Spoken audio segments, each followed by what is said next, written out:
surface human sociology, the psychology of dating, and the pressures of modern life, and how we feel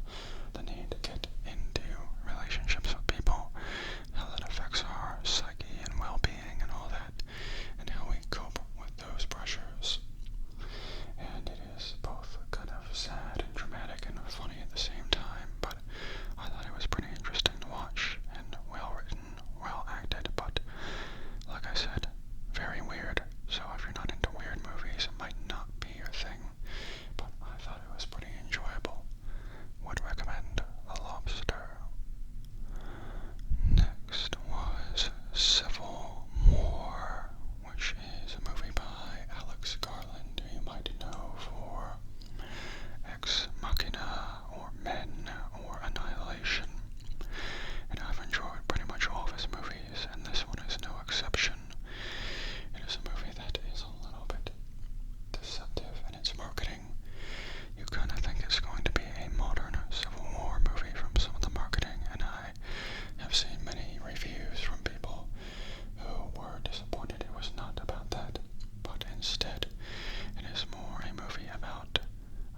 war journalists and the effect that being so close to all this violence and chaos has on them. It is following a photographer in the midst of a modern United States Civil War where the sides and their goals aren't really important. They're not the focus at all, but her experience of the violence and the division are. And it's a very thought-provoking, intense thriller that really puts you in the shoes of this photographer and kind of makes you think about the effects of war, as any good war movie should, just on a very intimate, personal level, not a big, widespread battlefield sort of level, though it does have a little bit of that at times. But yeah, if that sounds interesting to you, and or you like Alex Garland's other movies, I would definitely recommend Civil War. Next was The Cat, which is a strange little sci-fi action horror sort of movie from Hong Kong from the 90s, and I watched this because I saw some clips from it that made it look very funny in a so bad it's good way. And while it does have some moments like that, I found it mostly to be pretty boring, so I wouldn't quite recommend it, but it is a movie about a cat